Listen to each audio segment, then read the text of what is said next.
सुबह सुबह अपने कुल्हाड़ी को लेकर जंगल की ओर जाने लगा। भोला रोज लकड़ियां तोड़कर लाता और गांव में जाकर बेचता। जो भी थोड़े पैसे मिलते उससे जैसे तैसे अपना पेट भरता।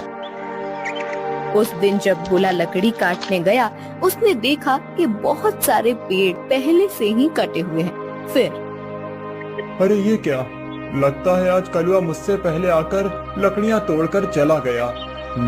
वैसे भी कलुआ को तो मुझसे बहुत ज्यादा लकड़ियों की जरूरत होती है, इसीलिए आया होगा। चलो अब जंगल के और अंदर जाना होगा। भोला और अंदर चला गया। उसने देखा कि बीच जंगल में बहुत से पेड़ थे। उन पेड़ों को देखकर अरे वाह, यहाँ पर तो बहुत सारे पेड़ हैं। अगले 2 महीनों तक भी रोज लकड़ियाँ काटूं तो भी कम नहीं पड़ेंगी। भोले ने पेड़ काटने के लिए कुल्हाड़ी उठाई। तभी उसने देखा कि ऊपर एक बंदरिया अपने नवजात बच्चे के साथ उस पेड़ पर बैठकर फल खा रही थी।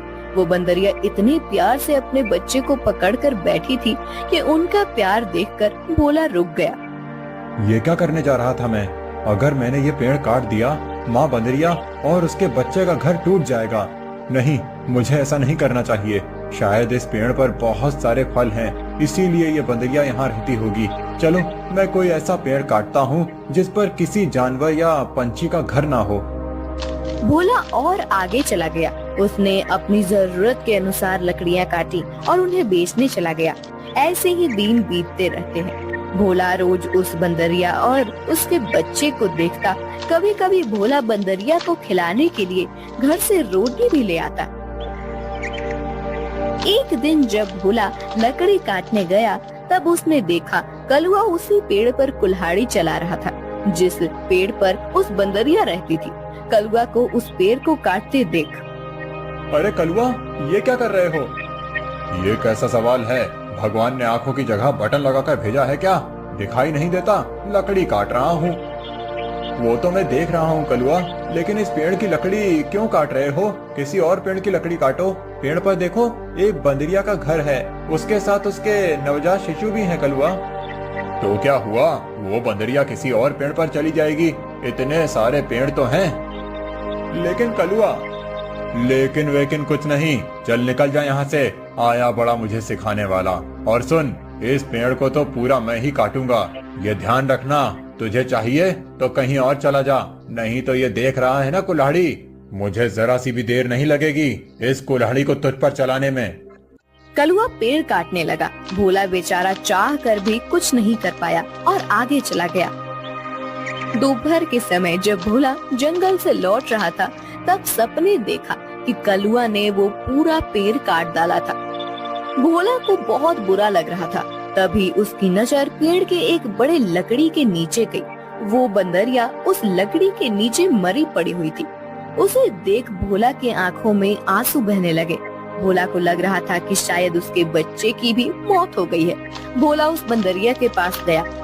तभी उसने देखा कि बंदरिया ने मरते हुए भी अपने बच्चे को अपने गोद में सुरक्षित रखा था। हे भगवान, तेरी महिमा अपरंपार है। इस बंदरिया ने मरते हुए भी अपने बच्चे को गोद में सुरक्षित रखा है। सच में माँ आखिर माँ ही होती है। लेकिन अब इस बच्चे का क्या होगा? कलुआ भी कितना दुष्ट है। मैंने बताया था उसे इस पेड़ पर इस बंदरिया का घर है, लेकिन उसने मेरी बात नहीं सुनी। फिर भोला ने गड्ढा खोदकर बंदरिया के शव को उस गड्ढे में डाल दिया। फिर उसके बच्चे को अपनी गोद में उठाकर अपने साथ उसे घर ले आया। उस दिन एक बात से भोला अपने छोटे भाई की तरह उस बंदर को साथ रखने लगा। एक दिन भोला लकड़ी काटने गया था। तब, क्यों भोला, सुना है तूने किसी बंदर को पाल रखा है? अरे खुद का पेट तो तुझसे भरता नहीं, अब उस बंदर को क्या खिलाएगा? वो वही बंदर है कलुआ, जिसकी माँ के तुम हत्यारे हो। मैंने तुम्हें कहा था कि उस पेड़ पर उस बंदरिया का घर है, फिर भी तुमने वो पेड़ काट दिया। वो बंदरिया पेड़ से गिरकर मर गई, इसीलिए मुझे इंसानियत के नाते उस बंदर को अपने साथ ले जाना पड़ा। अगर मैं उसे नहीं ले जाता तो इस जंगल में ऐसे ही उसकी मौत हो जाती। हाँ, तो तू बड़ा दयावान है ना। सारी दुनिया की इंसानियत और अच्छाई एक तुझ में ही भरी हुई है ना। कलुआ, मेरी तुमसे विनती है कि आगे से तुम कोई भी पेड़ काटते समय थोड़ा ध्यान दो कि किसी जानवर पंछी का घर न टूटे। ए भोला, मैंने पहले भी एक बार तुझसे कहा था कि तू मुझे मत सिखा। जब तूने कुल्हाड़ी हाथ में लेना सीखा था ना, उसके कई साल पहले से मैं लकड़ी काट रहा हूँ। तू कौन होता है मुझे सिखाने वाला? रुक, तुझे अभी मजा चखाता हूँ। ऐसा कहकर कलुआ ने भोला को पीटना शुरू कर दिया। उसे पीटने के बाद भोला को उसने चेतावनी भी दी कि आगे से अगर वो इस गांव में लकड़ी काटने के लिए आएगा तो उसे अपनी जान से हाथ धोना पड़ेगा। बेचारा भोला घर आ गया और बंदर से बात करने लगा। चलो दोस्त, अब इस गांव से हमारा दाना पानी उठ गया है। उस कलुआ ने मुझे पीटकर साफ साफ चेतावनी दे दी है। अब अगर जान बचानी है तो इस गांव को छोड़कर जाना ही बेहतर होगा। चलो, हम कहीं और जाकर हमारी अपनी दुनिया बसाएंगे। भोला बंदर को अपने कंधे पर बिठाकर गांव से कहीं दूर जाने के लिए निकल गया। दिन बीत रहे थे और भोला दर बदर भटकते हुए काम की तलाश कर रहा था। ना तो उसे काम मिल रहा था और ना उसके रहने का कोई ठिकाना था। जैसे तैसे अपने लिए और बंदर के लिए वो एक वक्त का खाना जुटा पा रहा था। एक दिन ऐसे ही वो थक कर एक पेड़ के नीचे बैठा हुआ था। बंदर उसकी गोद में सोया हुआ था। तभी वहाँ एक योगी बाबा आए। प्रणाम योगी बाबा।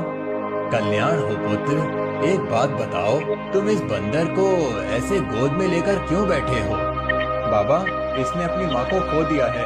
इसका इस दुनिया में कोई नहीं है, इसीलिए मैं इसे अपने साथ अपने घर ले आया था। लेकिन हमारे गांव के एक गुंडे की वजह से मुझे गांव छोड़ना पड़ा।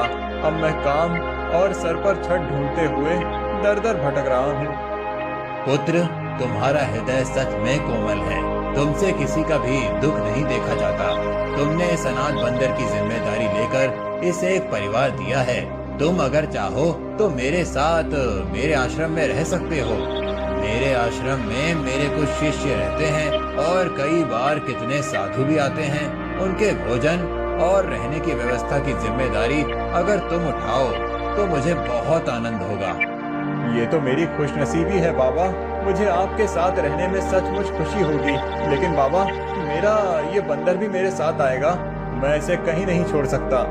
हाँ पुत्र, तुम इसके साथ आ सकते हो।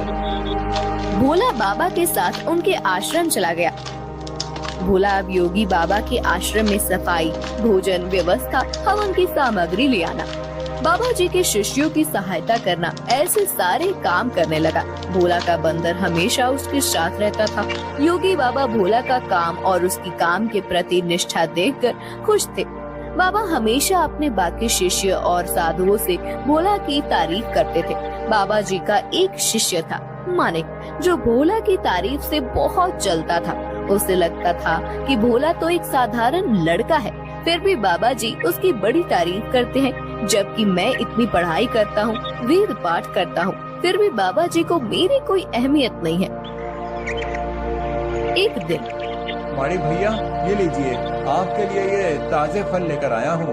भोला, आजकल तुम ज्यादा आलसी हो चुके हो। तुम्हें ज्यादा खाना ना पकाना पड़े, इसीलिए तुम ये फल लेकर आते हो। ऐसी बात नहीं है भैया, वो बाबूजी ने आज सबको फलहार करने को कहा है, इसीलिए मैं फल लेकर आया था।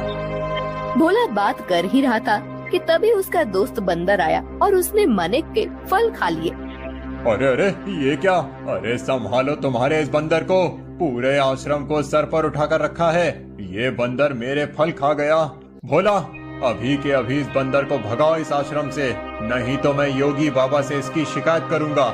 मानिक भैया, मैं आपसे माफी मांगता हूँ और आपके लिए और फल लेकर आता हूँ, लेकिन मेरे इस भाई को मैं अपने से अलग नहीं कर सकता। मानिक को भोला पर बहुत गुस्सा आया। उसने योगी बाबा से भोला की शिकायत की, लेकिन बाबा जी ने भोला का पक्ष लेकर मानिक को ही सुना दिया और ध्यान मग्न हो गए। आज तो हद हो गई। इसकी वजह से गुरुजी ने मुझे डांटा। इसका कुछ करना ही पड़ेगा, लेकिन इस तरह कि मेरा नाम कहीं न जाए और इसकी छुट्टी हो जाए। कुछ दिन के बाद योगी बाबा को उस गांव के राजा ने अपने राजमहल में आने का आमंत्रण दिया। योगी बाबा अपने शिष्यों के साथ भोला को लेकर राजमहल चले गए। राजा ने उनकी बड़ी आओ भगत की। 2 दिन राजमहल में रहने के बाद सब आश्रम लौट गए। फिर 2 दिन के बाद राजा अपने कुछ दास और प्रधान के साथ आश्रम आए। क्षमा करें बाबूजी, यहाँ आकर आपको कष्ट दे रहा हूँ, लेकिन बात ही ऐसी है कि मुझे स्वयं आपकी भेंट लेने आना पड़ा। कोई बात नहीं, आपके आने का कारण बताइए।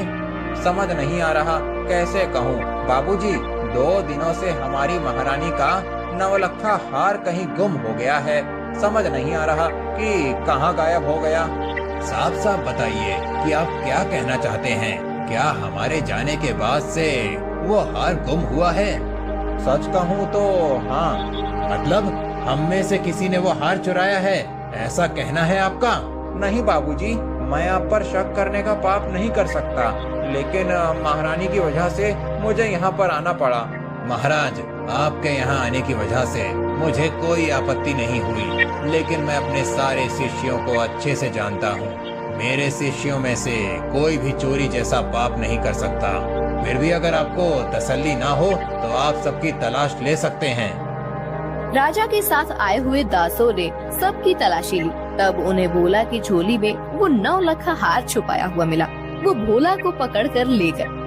छोड़ो मुझे, मैंने कुछ नहीं किया है। बाबूजी, मैं सच कह रहा हूँ, मैंने चोरी नहीं की। भोला, तुमने चोरी की है? मैं सोच भी नहीं सकता था कि तुम इतनी गिरी हुई हरकत कर सकते हो। नहीं नहीं मालिक भैया, मैं सच कह रहा हूँ, मैंने कुछ नहीं किया। मैंने उस हार को देखा भी नहीं था। बाबूजी, ये लड़का रंगे हाथों पकड़ा गया है। अब मैं कुछ नहीं कर सकता। मुझे इसे सजा दिलाने के लिए महल लेकर जाना होगा। बाबूजी, मुझे बचा लीजिए, मैंने सच में कुछ नहीं किया। आप मुझे जानते हैं, मैं चोरी के बारे में सोच भी नहीं सकता। बुरे से बुरे वक्त में भी मैंने चोरी नहीं की, तो अब क्या करूँगा? मेरा विश्वास कीजिए। राजा के दास भोला को ले जाने लगे। तभी उनके पीछे से आवाज आई, रुकिए, मेरे भाई ने चोरी नहीं की है। सबने पीछे मुड़कर देखा। भोला का बंदर पीछे खड़ा होकर बोल रहा था, महाराज, मेरे भाई ने चोरी नहीं की है। ये हार किसी ने जानबूझकर उसके झोले में डाला है। ये क्या, एक बोलने वाला बंदर? हाँ, मैं एक बोलने वाला बंदर हूँ। मेरे बचपन से लेकर भाई मुझसे बात करते आए हैं। ये रोज मुझसे ढेर सारी बातें करते हैं। उन्हें बोलते हुए देख और उनकी बातें सुनकर ही मैंने बोलना सीखा है। मैं दावे के साथ कह सकता हूँ, मेरे भाई ने चोरी नहीं की है। अच्छा, तो तुम दावे के साथ कह रहे हो, तो तुम्हें ये भी पता होगा कि ये हार जानबूझकर इसकी झोली में किसने डाला? हाँ, मुझे पता है। इस माड़िक ने मेरे भाई के झोले में वो हार डाल दिया था। क्या तुम सच बोल रहे हो? नहीं नहीं बाबूजी, ये झूठ बोल रहा है। मैंने सच में चोरी नहीं की है। तुम्हारी लड़खड़ाती हुई जुबान ने सब सच कह दिया है माड़िक। मैं कभी सोच ही नहीं सकता था कि तुम ऐसा करोगे। सच सच बताओ, तुमने चोरी क्यों की? और उसका इल्जाम बेचारे भोला पर डालकर क्या करना चाहते थे तुम? मालिक ने अपनी जलन के बारे में सब सच सच बाबा जी को बता दिया। महारानी के हार की चोरी के जुर्म में मालिक को पकड़ लिया गया। फिर भोला, तुम्हारा ये बंदर सच में बड़े काम का है। ये हमारे राज्य की बड़ी मदद कर सकता है। मैं चाहता हूँ कि तुम इसके साथ हमारे राज्य के गुप्तचर बन जाओ और हमारे शत्रुओं की गतिविधियों पर नजर रखो। इस बंदर पर किसी को शक नहीं होगा और तुम आसानी से सब पर नजर रख पाओगे। इस काम के बदले में तुम्हें बहुत धन दिया जाएगा। राजा जी की बात भोला को सही लगी। योगी जी ने उसमें हामी भरी। भोला अब राज्य का पहला ऐसा गुप्तचर बन गया जिसका साथी एक बंदर था।